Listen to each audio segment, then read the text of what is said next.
Edição especial de Evangelho em 3 minutos. Pregação de 40 minutos com Mário Persona.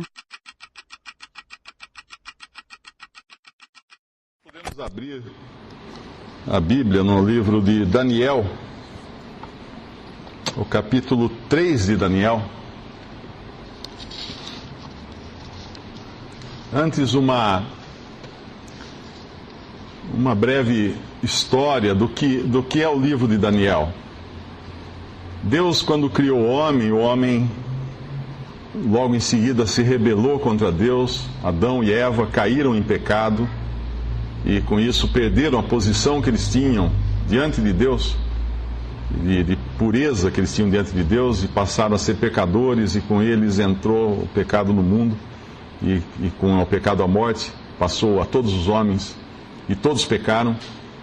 E depois disso, Deus ainda tentou de diversas maneiras lidar com o ser humano em dispensações diferentes ou maneiras diferentes de tratar com o ser humano ao longo do tempo.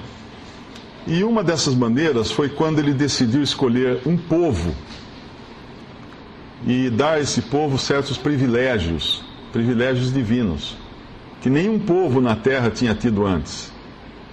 Normalmente isso você faz, por exemplo, quando chega a época de eleições, todos os dias nós vemos nos jornais as estatísticas, as pesquisas de eleitorado para ver quem está com maior porcentagem, a maior probabilidade de ganhar as eleições. E o que eles fazem, na verdade, eles não pesquisam com todos os eleitores do país. Eles pegam uma amostragem que seja significativa, que tenha características significativas de todos os eleitores, e baseado nessa amostragem é feita então uma estatística. E Deus fez isso. Deus pegou uma amostragem da raça humana, o povo de Israel, e tratou esse povo de uma maneira diferenciada, como que dizendo assim: bom, vamos ver então como o homem se sai, tendo recebido as minhas leis, os meus oráculos, as minhas promessas. Vamos ver como é que ele se sai, se ele vai conseguir andar de acordo com as minhas expectativas. Seria como se Deus estivesse esperando isso do homem. E esse povo, Israel, falhou miseravelmente. Mais tarde, esse mesmo povo iria até mesmo crucificar ou mandar para a morte o seu próprio Messias, que eles estavam aguardando. Os profetas tinham anunciado que viria esse Messias. Mas antes que acontecesse isso, eles perderam a posição que eles tinham de domínio, ou de representação que eles tinham de governo no mundo. Israel era para ser cabeça das nações, mas pela sua desobediência, Deus tirou esse privilégio deles e entregou aos gentios, às nações gentias. A primeira nação que recebeu esse privilégio foi Babilônia, foram os caldeus. Deus permitiu que eles invadissem a terra de Israel e destruíssem várias coisas em Israel e levasse cativo de Israel os seus exponenciais, as pessoas mais ilustres de Israel. Nabucodonosor, que era o rei de Babilônia, trouxe então para a Babilônia as pessoas mais nobres e mais inteligentes e mais sábias e mais tudo. Era como fez quando terminou a Segunda Grande Guerra. O que aconteceu? Os aliados de um lado, os russos do outro, ficaram disputando os cientistas alemães. Tanto é que todo o programa espacial americano, ele foi construído em cima do conhecimento de von Braun e outros cientistas alemães que eram crânios, eram gênios na época, foram levados para os Estados Unidos e depois desenvolveram esse programa espacial americano, inclusive a própria bomba atômica e armas e coisas assim. Então isso é coisa comum na história. Um país invade o outro, pega os melhores cérebros e leva para o seu país. E aí procura aculturar esses melhores cérebros. Procura fazer com que eles, então, entrem no esquema do país invasor. Ainda que dando algumas liberdades para eles, por outro lado, tenta fazer com que eles se mesclem ao povo invasor, e aí a sua própria cultura acaba se unindo à cultura do povo invasor. E uma dessas formas de mesclar é através da religião. é impor algum tipo de culto ou de religião para ir apagando aquela identidade que esse povo tem.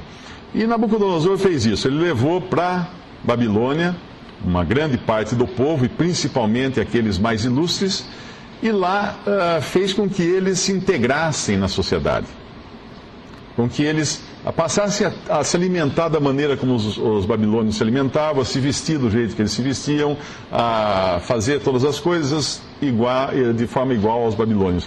Inclusive, como ele estava dominando o mundo na época, Nabucodonosor era um império dominante, né, em toda a terra, a Babilônia. O que ele fez também? Ele quis, de certa forma, unificar a religião. Isso hoje é comum a gente ouvir falar em ecumenismo, né? Como seria mais fácil se todas as pessoas adorassem da mesma maneira, prestassem o mesmo culto, né? Então ele cria uma adoração aqui, nesse capítulo 3 de Daniel. Ele vai criar uma forma muito simples de adoração. É simplesmente uma estátua de aproximadamente 30 metros de altura, 27 metros, uma coisa assim, toda revestida de ouro. Não tem nome, não é um ídolo com nome, é simplesmente uma estátua. Aqui em nenhum lugar na Bíblia vai falar o nome desse Deus ou desse ídolo, é uma estátua. E a regra é muito simples. Olha, quando vocês escutarem uma orquestra tocar, vocês têm que se inclinar diante dessa estátua, fazer reverência e adorar a estátua. Muito simples, não tinha que seguir nenhum mandamento, não tinha que fazer nada. É simples, olha que coisa simples. Tocou a música, escutou a música, tudo bem, que lado está a estátua? A estátua está daquele lado. Então, abaixa, faz reverência para a estátua, está tudo bem. Quem não fizer vai ser morto. Bom, que mal há fazer reverência para essa estátua? Nenhum mal, né? Que coisa. Se resistir a isso e pagar com a vida, muito estranho. O interessante é que então começa com Nabucodonosor o tempo dos gentios na terra, em que Deus deu o governo do mundo aos gentios. Esse tempo continua até hoje. O tempo dos gentios vem, Israel, que era para ser cabeça, virou cauda das nações. Israel está aí, mas hoje são os gentios que dominam. E esse tempo dos gentios começa com uma estátua para ser adorada, vai terminar com uma estátua para ser adorada. Uma imagem.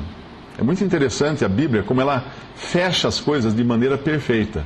O tempo dos gentios começa com uma imagem, com adoração a uma imagem, e termina com adoração a uma imagem. Aqui em Daniel 3, apenas para a gente entender, no versículo 1 diz assim: o rei Nabucodonosor fez uma estátua de ouro, a altura da qual era de 60 côvados, aproximadamente 27 a 30 metros, e sua largura de 6 côvados. Levantou-a no campo de Dura, na província de Babilônia. E o rei Nabucodonosor mandou ajuntar os sátrapas, os prefeitos e presidentes, os juízes, os tesoureiros, os conselheiros, os oficiais e todos os governadores das províncias para que viessem à consagração da estátua que o rei Nabucodonosor tinha levantado. No versículo 4: e o arauto apregoava em alta voz: ordena-se a vós, ó povos, nações e gente de todas as línguas, quando ouvirdes o som da buzina, do pífaro, da harpa, da sambuca, do saltério, da gaita de foles e de toda sorte de música, vos prostrareis e adorareis a imagem de ouro que o rei Nabucodonosor tem levantado. E qualquer que se não prostrar e não a adorar, será na mesma hora lançado dentro do forno de fogo ardente. Era essa a ordem, era muito simples. Se a gente abre lá em Apocalipse, capítulo 13, eu mencionei aqui que o tempo dos gentios termina também com a adoração a uma imagem. No capítulo 13 de Apocalipse, versículo 11...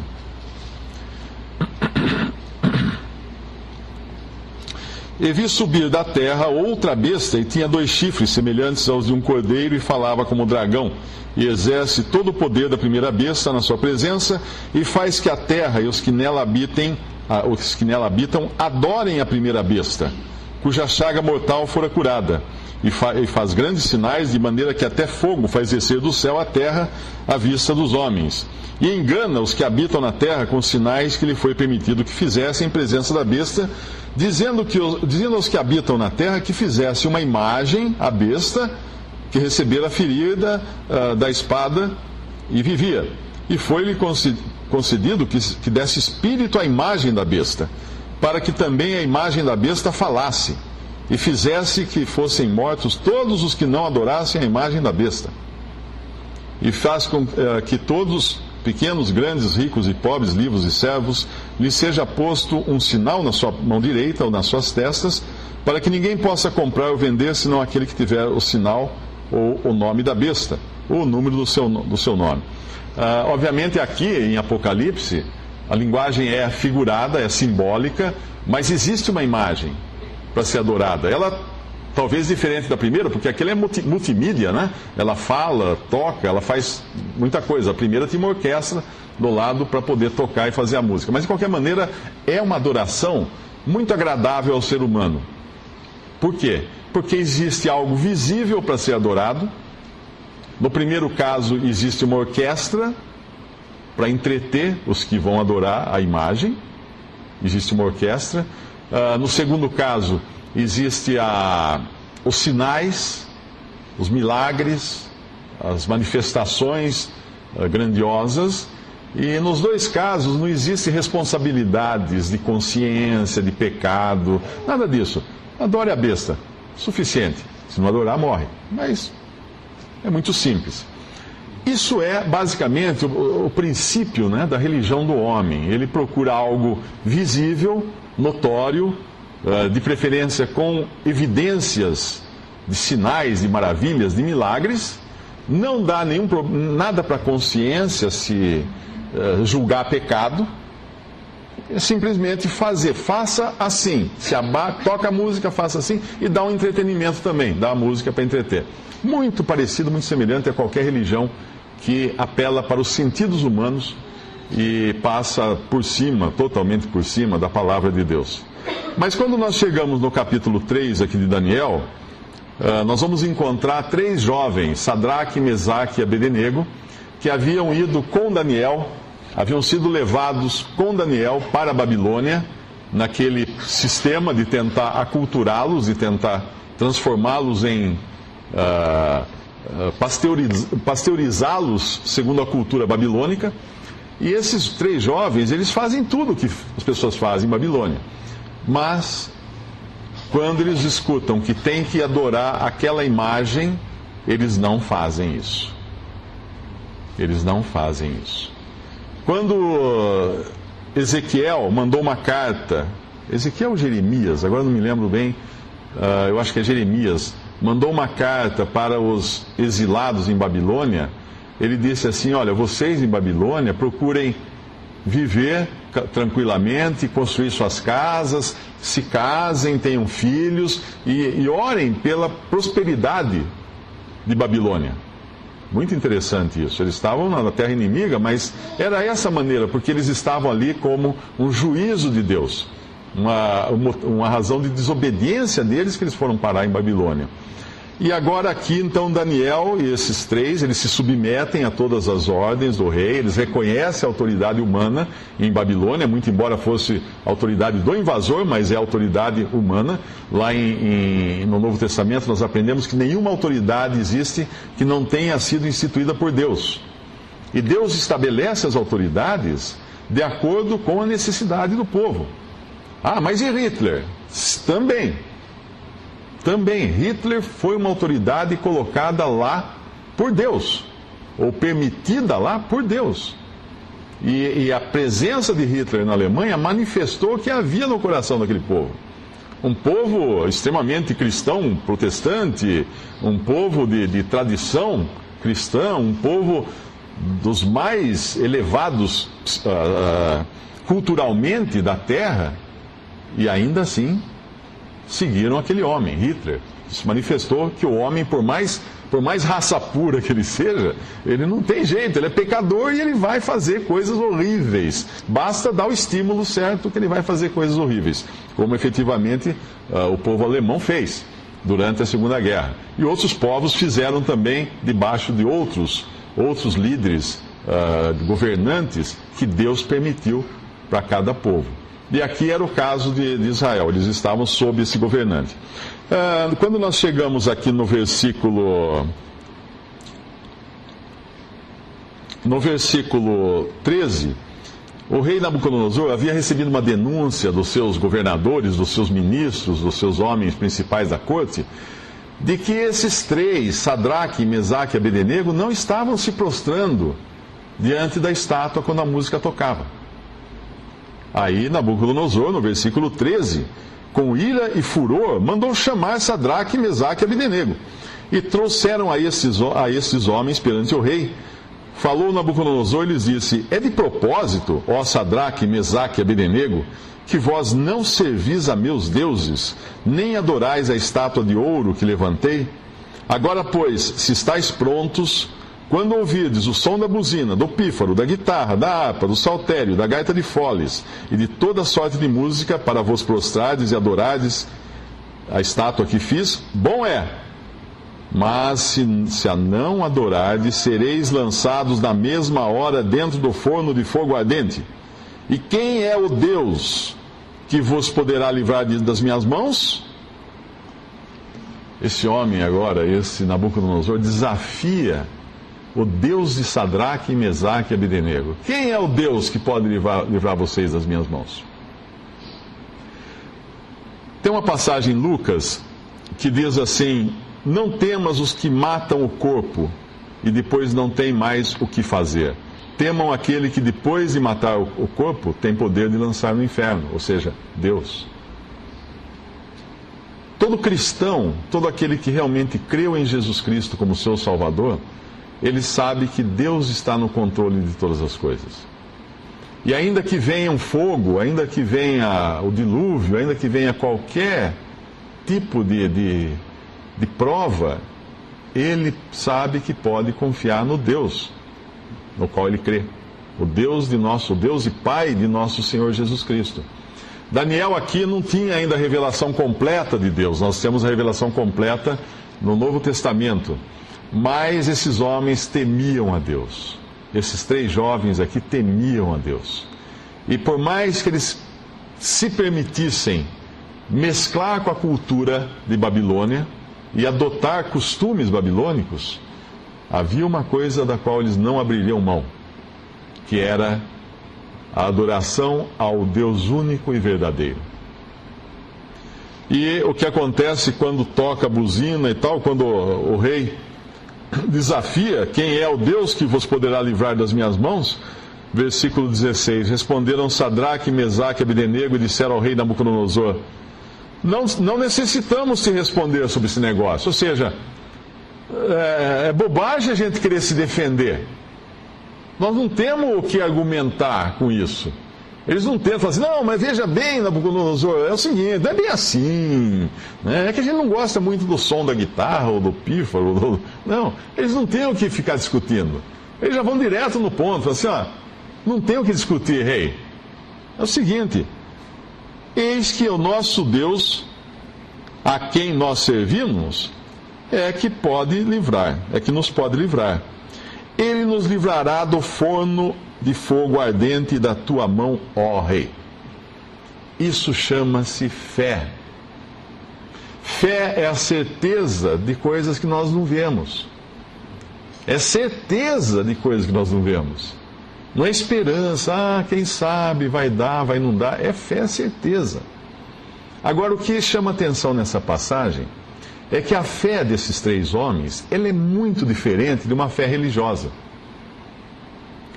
Alguém aqui já ouviu uma pessoa reclamar, falar assim: Deus não foi bom comigo. Deus não fez aquilo que eu servi a Deus minha vida toda, eu fui fiel a Deus, e Deus não correspondeu. Deus me decepcionou.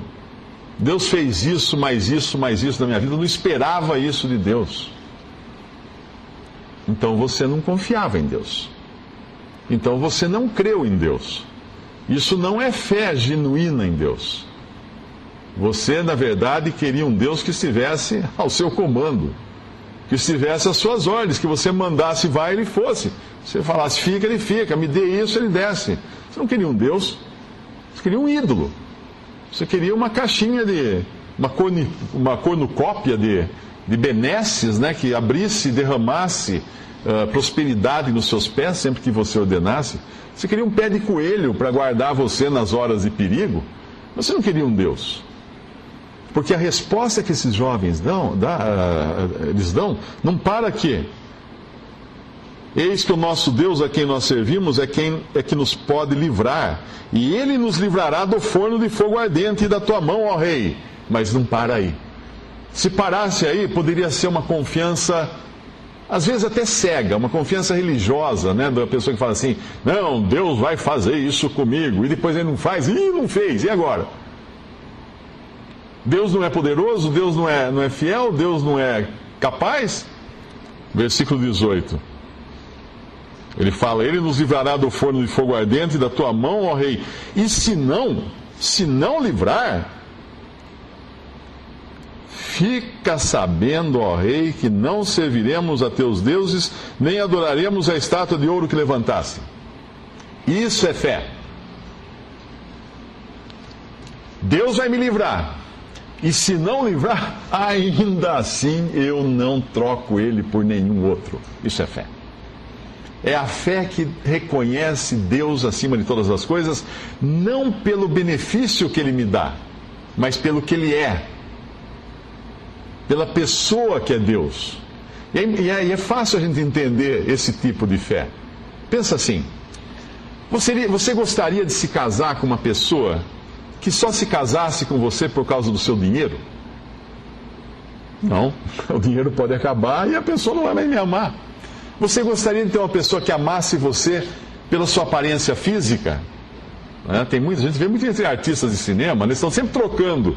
Por quê? Por envelhecer um pouco tem que trocar, né? Não pode ficar com a mesma. Porque é a aparência física, que naquele ramo, naquele segmento, o que manda é a aparência física. E a aparência física a gente perde também. A beleza, a formosura acaba. Então, se alguém espera ser amado por causa dos seus atributos, aparência física, dinheiro, inteligência, qualquer coisa, todas essas coisas estão fadadas a acabarem. Inteligência também. A pessoa tem um AVC, acabou, ficou lá um vegetal. Não consegue nem falar, nem fazer conta, mais nada. Cadê aquela pessoa? Não. Eu tenho certeza que cada um aqui sabe que amor verdadeiro é aquele que ama a pessoa pelo que ela é, não pelo que ela tem. Pelo que ela é, pela pessoa que ela é. Não pela aparência, não pelo dinheiro, não pela inteligência, porque esse amor vai durar até o fim. Quando as coisas acabarem, é um amor que vai permanecer até o final. Até o fim. E será que Deus gostaria de ser adorado pelo que Ele pode fazer por nós? Eu adoro a Deus porque Ele é tão bom para mim. E se Ele fosse mal para mim? Eu adoraria do mesmo jeito? Essa é a questão. E é o que eles estão falando aqui. Deus pode nos livrar. E se não livrar, nós continuamos confiando nele.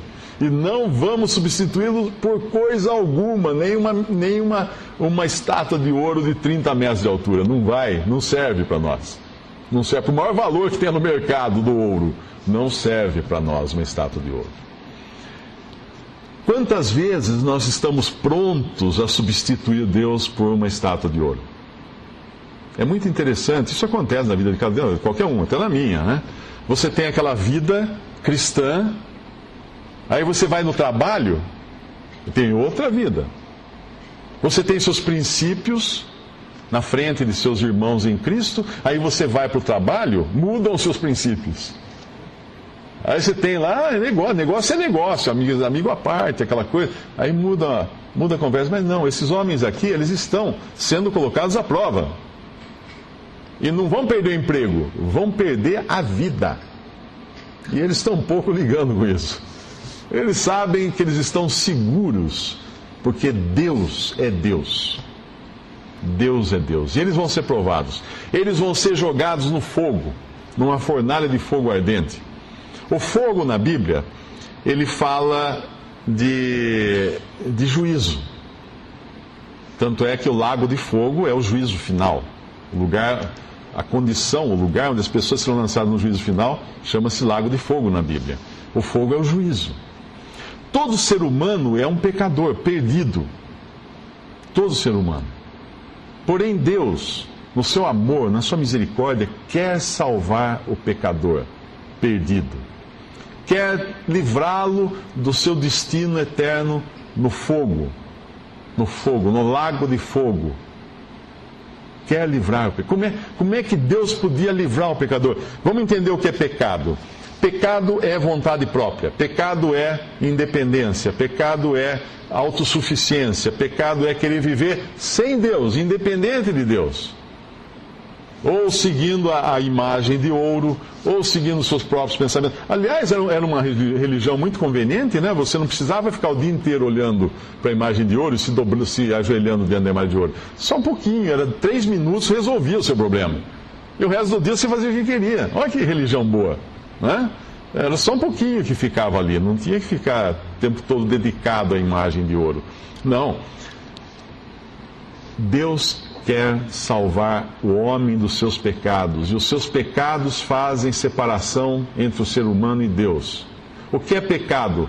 Pecado é, como eu disse, é você se separar de Deus, você querer fazer a sua vontade, e foi o que Adão e Eva fizeram lá no final, no começo, no princípio. E porque eles pecaram, nós nascemos pecadores. Temos a natureza pecadora e produzimos aos montões pecados, que são os frutos dessa natureza que nós temos de pecadores, né? Vão saindo todos os dias, brotando pecados. Como Deus podia nos perdoar? Para a gente entender perdão, é preciso entender um exemplo, o que seria um perdão, né? Perdão é você ter que pagar por algo que você não fez.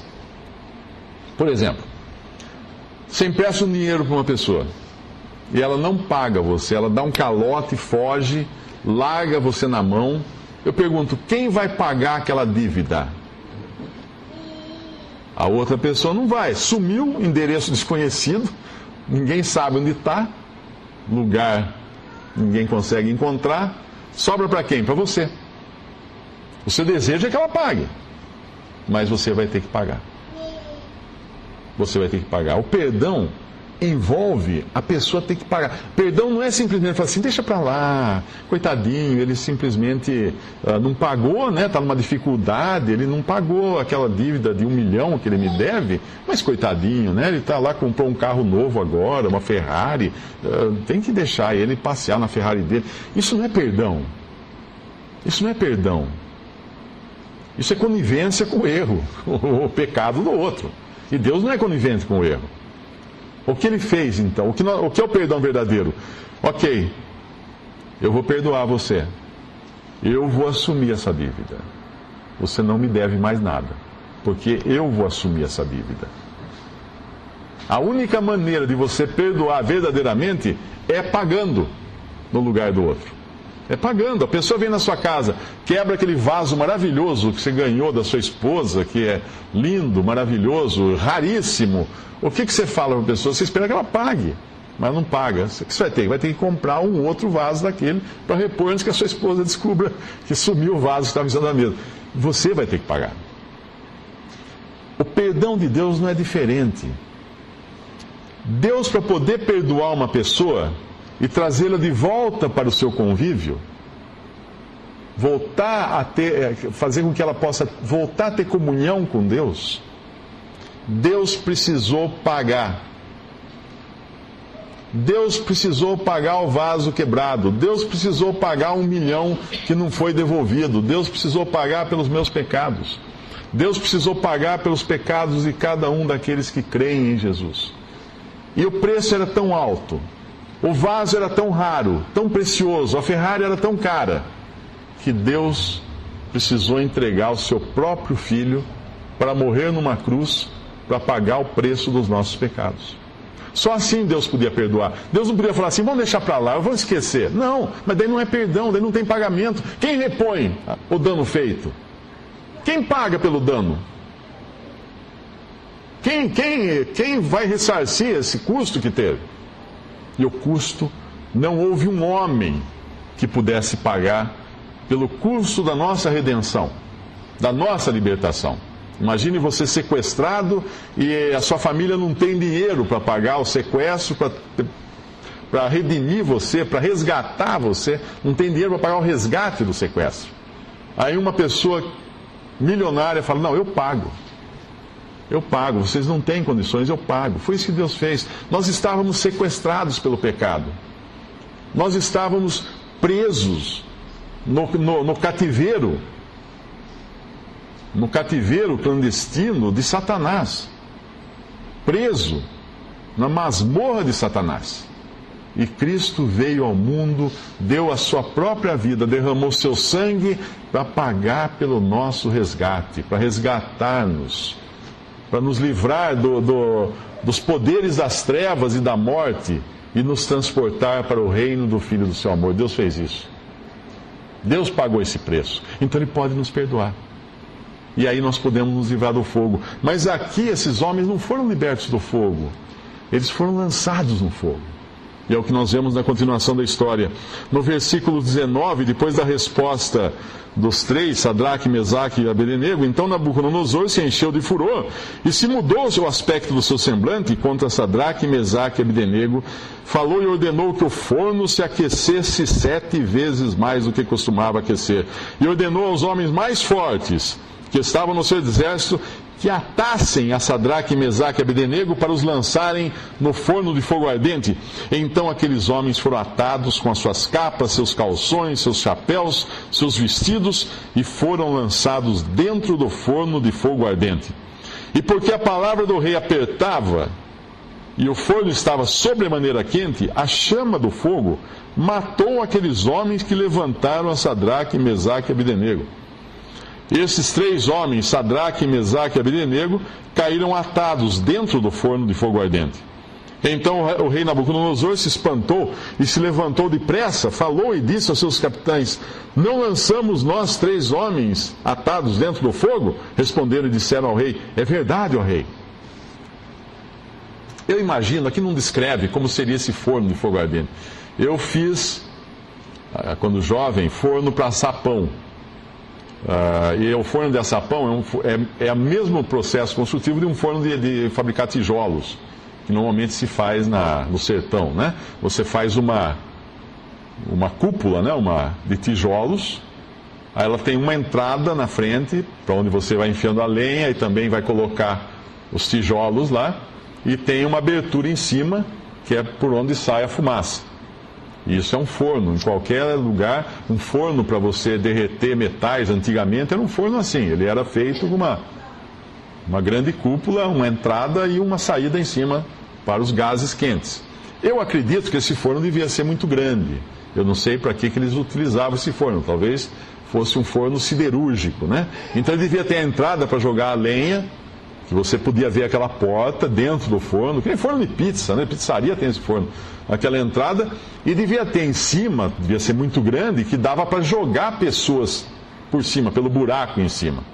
E quando esses homens fortes foram jogar Sadraque, Mesaque e Abednego dentro do forno, o calor lá, a chama, foi tão forte que matou os próprios homens que os jogaram lá dentro. Porque aqui fala que o rei apertava eles, quer dizer, eles viam estar apavorados, o rei falou, vai.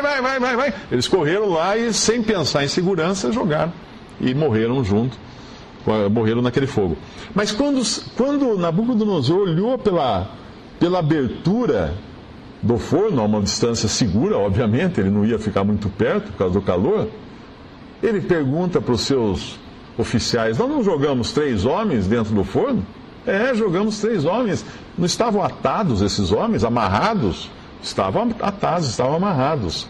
E no versículo 25 ele fala, e respondeu e disse, eu porém vejo 4 homens soltos, que andam passeando dentro do fogo, e nada há de lesão neles, e o aspecto do quarto é semelhante ao Filho dos deuses. Então se chegou Nabucodonosor à porta do forno de fogo ardente, falou e disse: Sadraque, Mesaque, Abdenego, servos do Deus Altíssimo, saí e vinde. Então Sadraque, Mesaque e Abdenego saíram do meio do fogo, e ajuntaram-se os sátrapas, os prefeitos, os presidentes, os capitães do rei, contemplando esses homens, e viram que o fogo não tinha tido poder algum sobre os seus corpos. Nem um só cabelo da sua cabeça se tinha queimado, nem as suas capas se mudaram, nem cheiro de fogo tinha passado sobre eles. Apenas uma coisa o fogo fez neles: livrou as amarras. Aquilo que era para prejudicá-los, na verdade, serviu até como um benefício. Eles foram jogados amarrados dentro do fogo e saíram andando, sem nenhuma amarra. Aliás, eles já estavam andando dentro do fogo, eles estavam passeando dentro do fogo, mas tinha um quarto homem no fogo. Quem é esse quarto homem? Esse quarto homem, ele aparece várias vezes no Antigo Testamento. Ele aparece em diversas circunstâncias diferentes, esse quarto homem. Não é um anjo. Não é um anjo. Nabucodonosor descreve do jeito que ele fala. Ele fala... enviou o seu anjo, no versículo 28, né, o Deus de Sadraque, Mesaque e Abdenego, enviou o seu anjo. Um pouco antes ele diz, no versículo 25, o aspecto do quarto é semelhante ao Filho dos deuses. Era um homem. Que homem era esse? Esse homem é o Senhor Jesus. O mesmo que apareceu a Abraão, por exemplo, quando Abraão estava debaixo na sombra de um carvalho, aparecem a ele 3 homens. 2 eram anjos e um era o Senhor Jesus, aparecendo em forma física, em forma visível, em semelhança de homem, em semelhança de aparência humana, né? Os 2 anjos são enviados a Sodoma, mas o Senhor fica com Abraão. O Senhor fica com Abraão. Ele manda os anjos para livrarem o sobrinho de Abraão, Ló, mas o Senhor fica com Abraão. E aqui, o Senhor está no fogo com eles. O que foi melhor para esses homens? Terem sido livrados do fogo ou terem tido o privilégio, a oportunidade de caminhar no fogo com Cristo, com Jesus ao lado deles?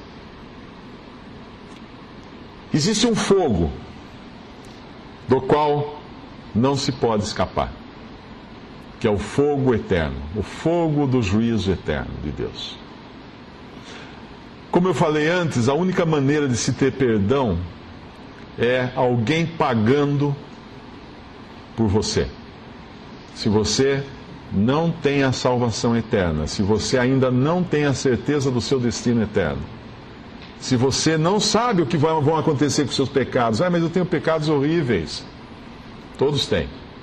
Todos nós temos pecados horríveis. O ladrão que morreu na cruz ao lado do Senhor Jesus, que dentro das religiões ele é chamado de o bom ladrão. Eu pergunto a vocês, vocês já foram assaltados por um bom ladrão? Vocês chegaram a fazer o boletim de ocorrência? Olha, seu delegado, o ladrão era bom, viu? Anota aí. Foi um bom ladrão que me assaltou. Ele só me bateu, só matou minha família, mas ele era bom. No fundo, assim, ele não era uma pessoa ruim. Ele foi criado com influências negativas lá onde ele foi criado. As más companhias, né, o tornaram daquele jeito. Não tem bom ladrão, tem ladrão. Não tem bom pecador, tem pecador. Todos pecaram, todos estão destituídos da glória de Deus, todos estão apartados de Deus, todos precisam de salvação. Se você não tem essa salvação garantida e precisa do perdão de Deus, saiba que teve um que andou no fogo. Não no fogo de uma fornalha ardente como essa aqui que Nabucodonosor fez, mas no fogo do juízo de Deus. Na cruz do Calvário, quando Cristo assumiu o nosso lugar ali, tem uma passagem profética no Antigo Testamento que ele fala assim: então devolvi o que não roubei. Ele falando profeticamente, devolvi o que não roubei. Ele foi colocado no fogo do juízo de Deus durante as 3 horas de trevas, para que eu e você não sejamos lançados no fogo, não da fornalha ardente de Nabucodonosor, mas no fogo do juízo de Deus, que certamente virá para aqueles que não forem salvos, aqueles que não crerem no Evangelho. Certamente virá. Mas hoje o Evangelho é pregado para anunciar isso. Teve um homem que passou pelo fogo por você. Tem um versículo lá em Isaías 43 que diz assim: quando passares pelas águas, estarei contigo. E quando pelos rios, eles não te submergirão. Quando passares pelo fogo, não te queimará, nem a chama arderá em ti. Esse Senhor Jesus passou pelo fogo por mim. Eu pergunto, ele passou pelo fogo por você? Certamente. Se você crer nele agora como seu Salvador, se você confessar a ele a sua incapacidade de salvar-se a si mesmo e aceitá-lo como seu substituto no fogo do juízo, essa salvação fica valendo para você. Essa salvação fica valendo. Sadraque, Mesaque e Abdenego foram libertos temporariamente desse fogo temporário que era aceso aqui por Nabucodonosor. E hoje eles estão desfrutando da presença de Deus. Eles estão desfrutando da presença daquele homem que andou no fogo com eles. Eles estão vendo aquele que um dia eles viram dentro do fogo junto com eles.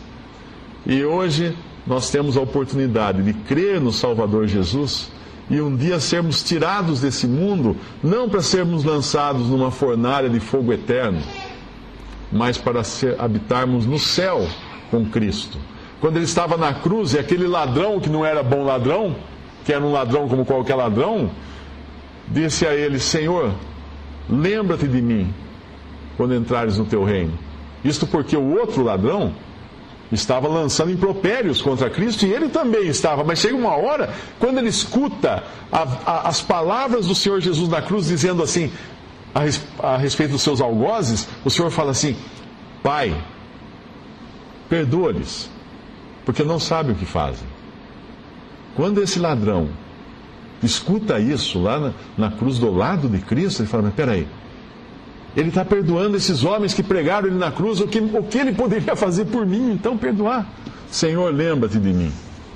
Nós estamos aqui, ele fala para o outro ladrão, nós estamos aqui porque os nossos atos nos sucederam, que nós merecemos essa condenação, mas esse nenhum mal fez. Senhor, lembra-te de mim quando entrares no teu reino. Ele responde para o ladrão: hoje estarás comigo no paraíso. Hoje. Gente, eu escuto tanta bobagem no mundo cristão. Hoje mesmo recebi um e-mail de uma pessoa dizendo, não, que o pastor lá disse que não é assim, que realmente não é assim, que é hoje mesmo. Não, vai ficar dormindo por uma eternidade, aí quando acordar, aí que vai para Cristo. Gente, hoje estarás comigo no paraíso. Deus é um Deus de amor, Deus é um Deus de perdão, Deus é um Deus que está esperando dar salvação hoje. Hoje é o dia da salvação. Hoje, se nele crer, hoje é o dia da salvação. É isso que Deus pede para nós. Vai terminar o tempo, vai terminar o tempo em que Deus está esperando na sua paciência até que o último a crer em Jesus seja trazido para a sua família.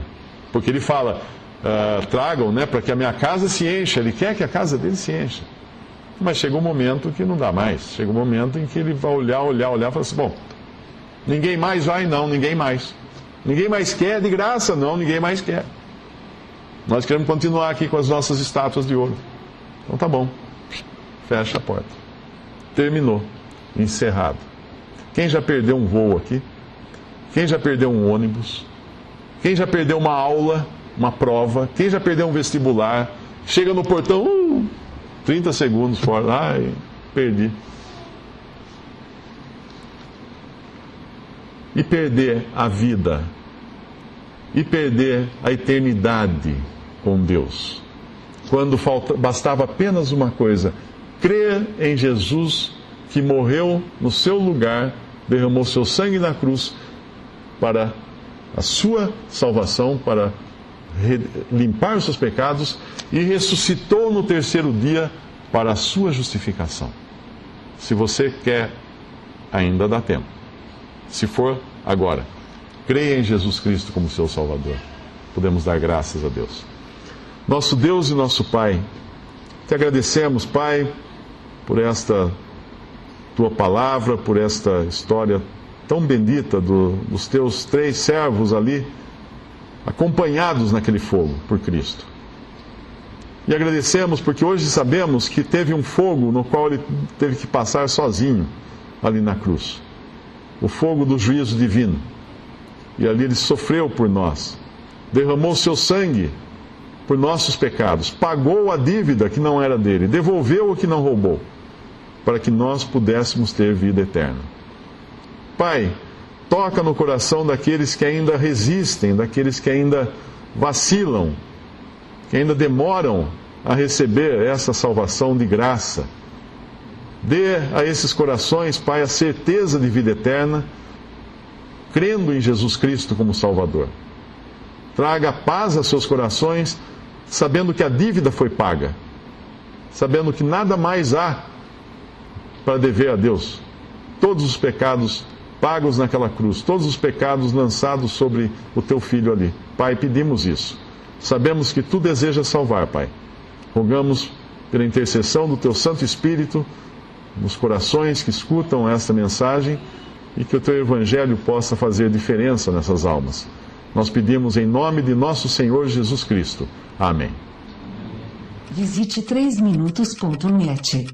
Dúvidas? Visite respondi.com.br. Adquira os livros ou baixe o e-book. Também para Android e iPhone.